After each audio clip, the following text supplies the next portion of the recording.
You have to understand how things are up here.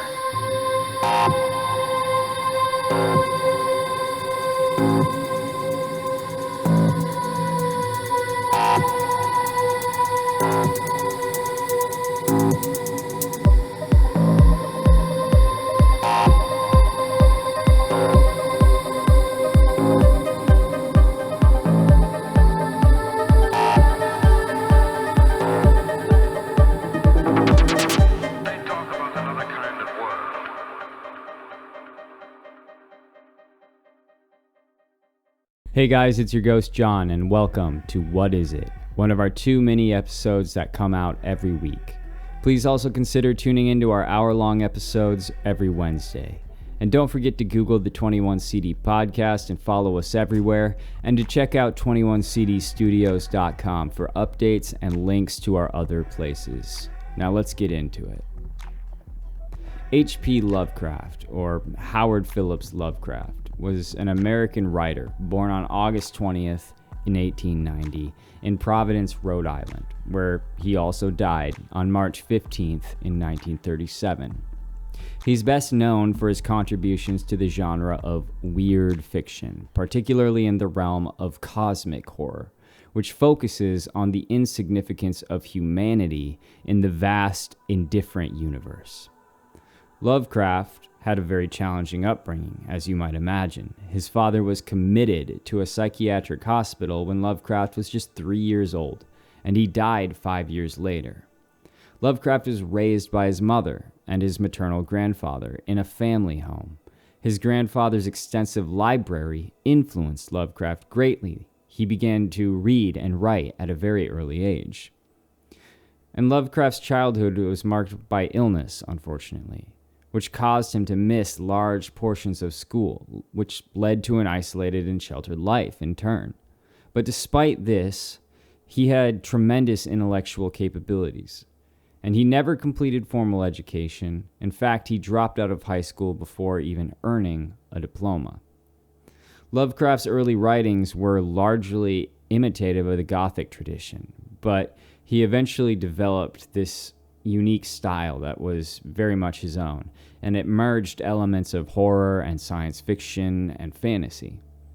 He started to gain attention in the 1920s through contributions to pulp magazines, particularly one called Weird Tales.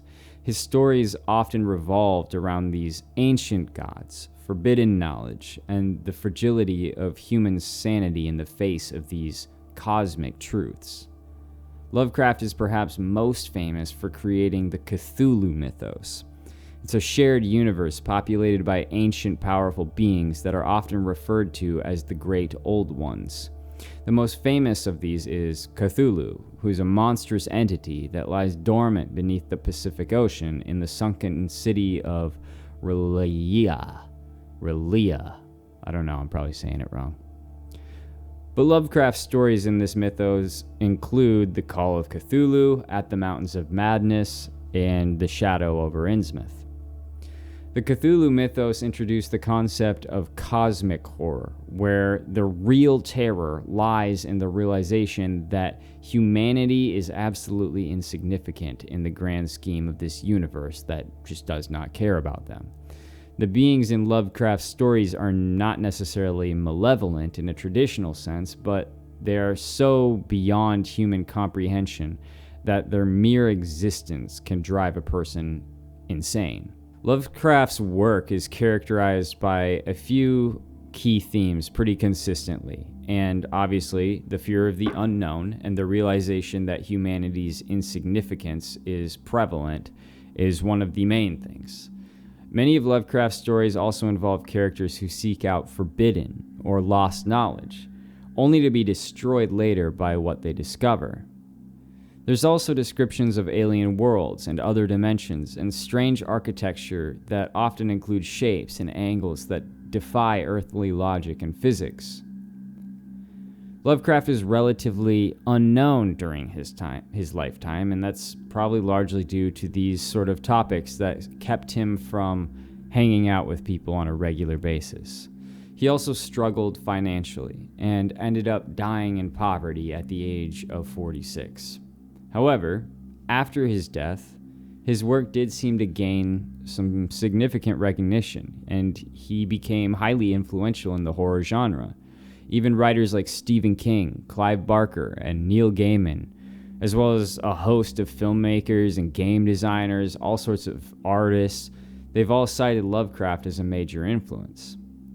This concept of the Lovecraftian horror, which is now a term that's used to describe horror that emphasizes the cosmic and the unknown, it remains a powerful and enduring influence in popular culture. His Cthulhu mythos has inspired countless adaptations, expansions, and reinterpretations, and it's really cemented Lovecraft's place as one of the most important figures in modern horror literature. He was a complex figure, and his work had profound impact on horror literature, particularly through his creation of this Cthulhu mythos and the genre of cosmic horror in general. His legacy is, of course, a blend of literary brilliance and personal flaws, like most good writers' work is. It makes him a subject of both admiration and criticism. But something really strange sort of happened after Lovecraft's death. It's almost as if after his passing, his works bridged the proverbial barrier between fiction and reality. In a bizarre way, it's almost as if Lovecraft invented a new religion or belief set that people were actually flocking to. The idea that Lovecraft invented a religion sort of stems from the way his writings, particularly the Cthulhu mythos, have been interpreted and embraced by certain groups of fans and scholars. And Lovecraft himself didn't intend to create a formal religion. He didn't create a formal religion, but his work rather inspired a kind of mythos that people have treated as if it were a genuine belief system. His Cthulhu mythos, very complex. It's an interconnected series of stories, and they feature these ancient godlike beings.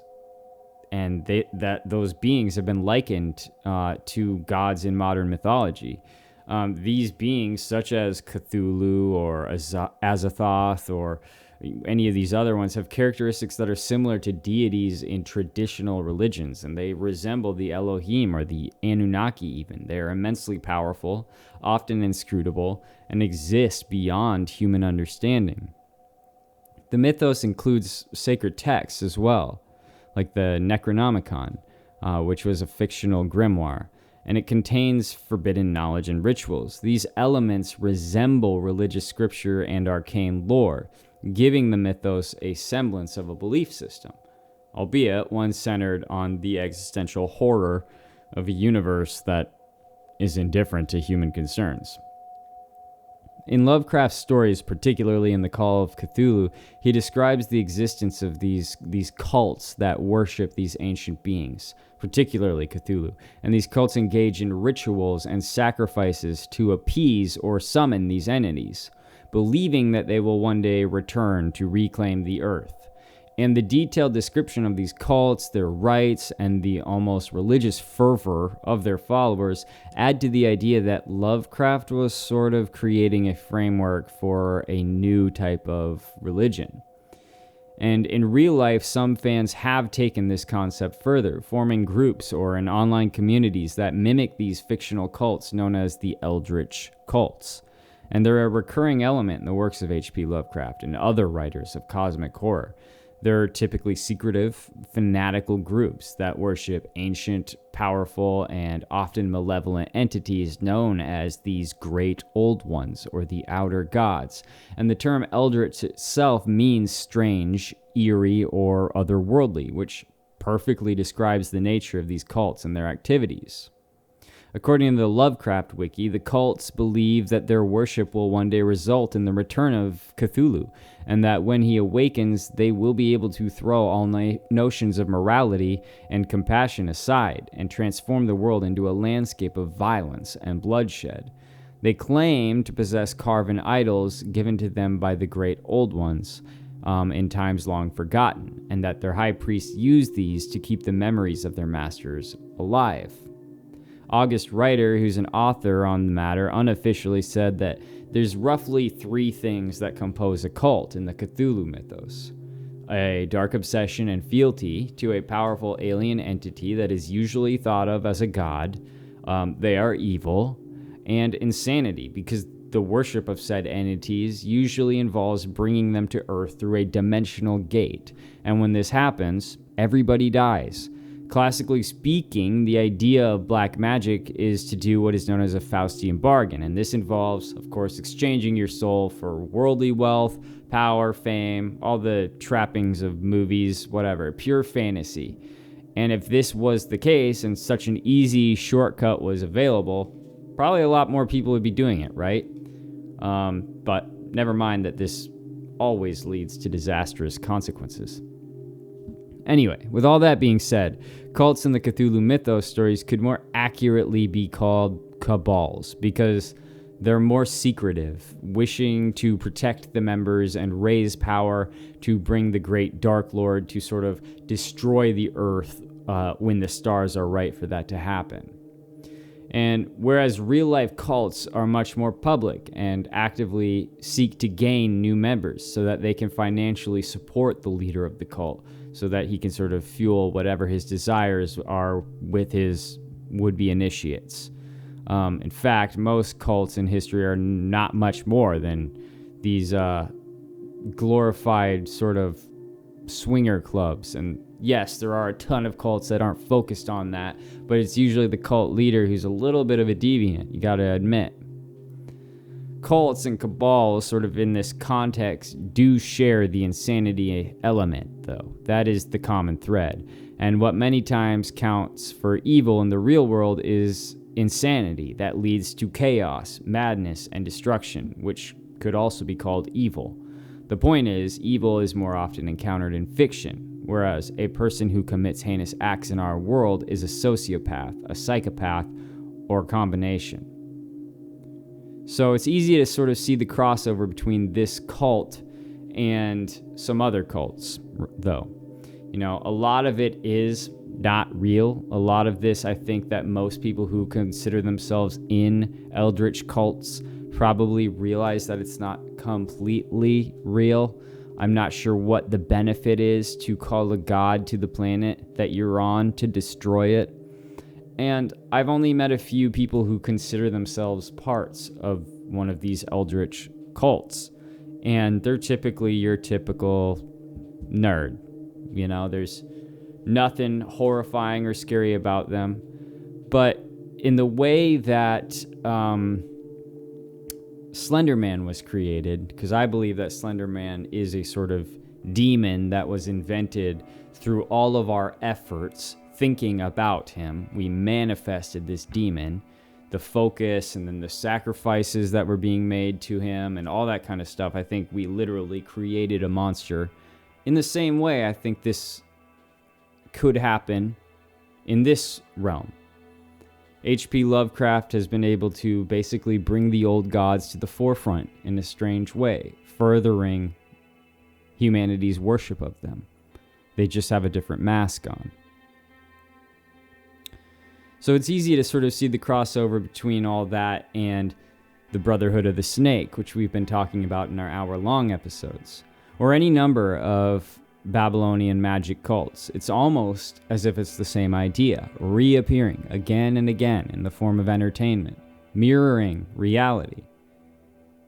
It might not simply be entertainment. It may be a continuation of this ancient magic that maintains the legitimacy of spiritual or cosmic entities. It truly may be. Lovecraft's underlying philosophical worldview, known as cosmicism, also contributes to the perception that he invented a religion. Cosmicism posits that human beings are insignificant in the vastness of the cosmos and that there really is no inherent meaning or purpose to existence.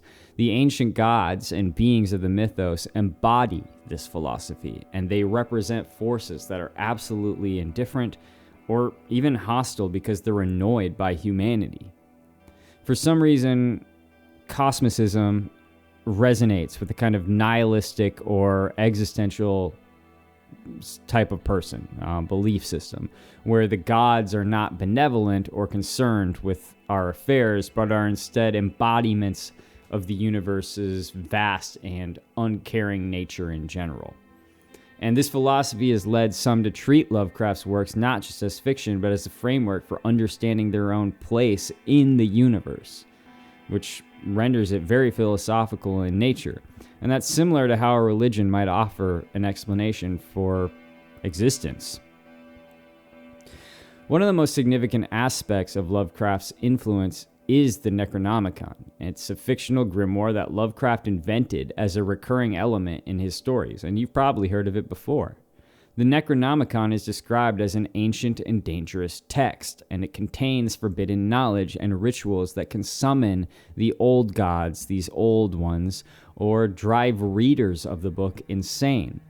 Over time, the Necronomicon has taken on a life of its own, with various writers, publishers, and occultists creating supposed real versions of the book.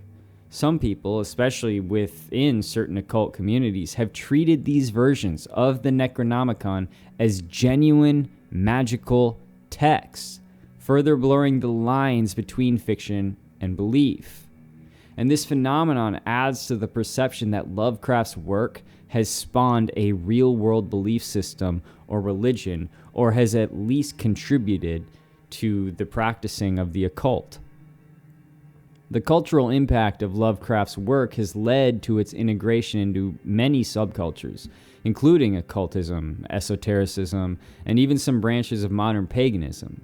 For some, the Cthulhu mythos provides a rich, symbolic language for expressing ideas about the unknown, the uncanny, and of course the vastness of outer space, of the cosmos. This symbolic language, which when you combine with Lovecraft's detailed mythos, leads some individuals to create personal or communal belief systems that are inspired by his work. And while these systems are often more playful or symbolic than genuinely religious, they nonetheless sort of demonstrate how his Lovecraft's creations can be seen as the foundation for modern cults of sorts. Cults that may be a little bit more powerful or a little bit more in depth than just those playing a game or LARPing. So while H.P. Lovecraft did not set out to create a religion, thanks to the details of his mythology, his philosophical themes, and the cultural impact of his work, he has sort of been led to this elevated position where some people do follow him as if he was sort of the creator of a religion. And the idea that he did invent a religion speaks to the power of his storytelling and the way that it taps deep into some existential fears and questions that a lot of people have about the universe.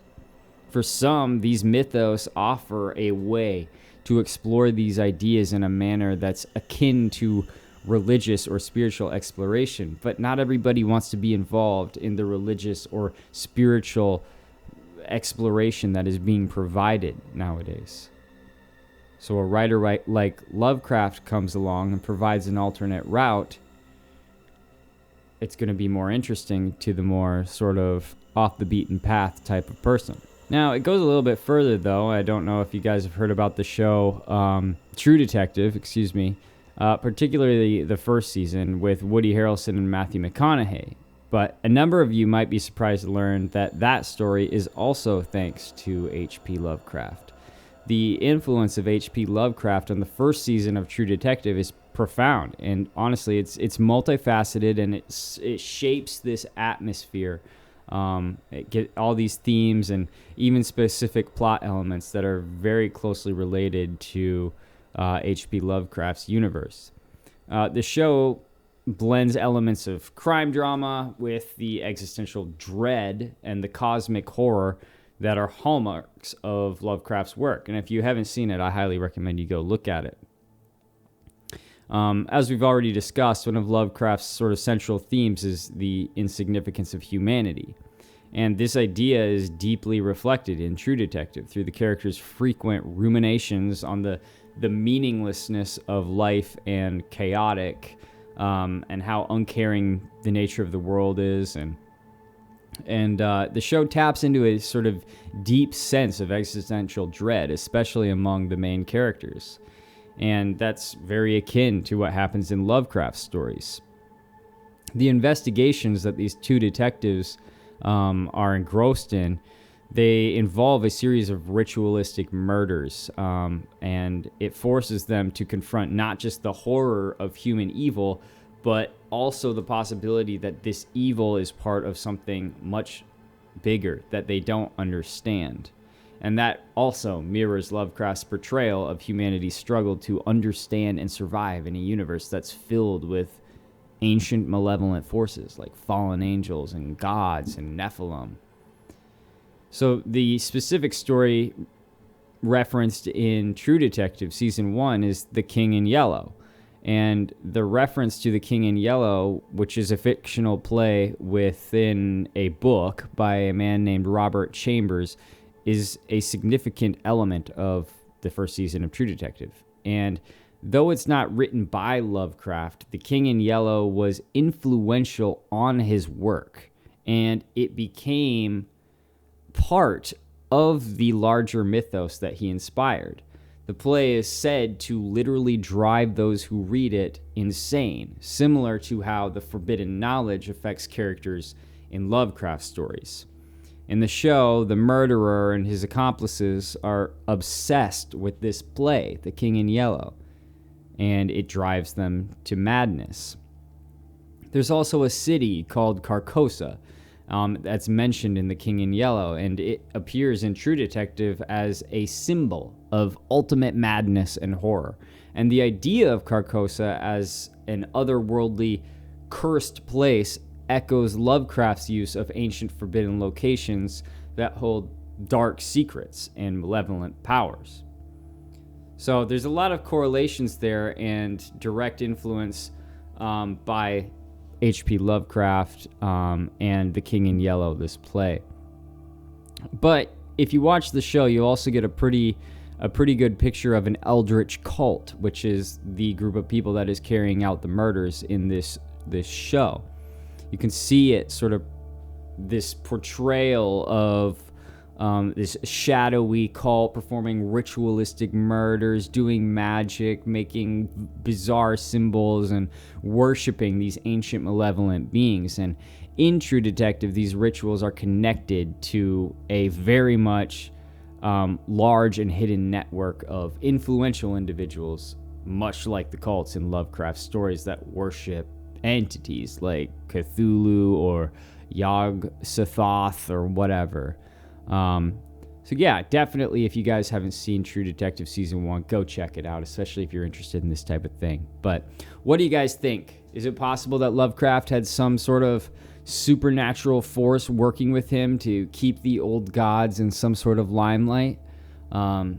Is it something that killed him at a young age and took his life force to craft an intricate web, if you will, of stories that bring us back to the knowledge of these ancient Anunnaki or Nephilim or Elohim? Or is it all just a coincidence, you know? Are they just stories? And he was inspired by what people have been inspired by for centuries, with no real influence from or on the greater scheme of things, just like humanity in his nihilistic writings. Let me know what you guys think in the comments. And remember, guys, don't drink the water and question everything. Later.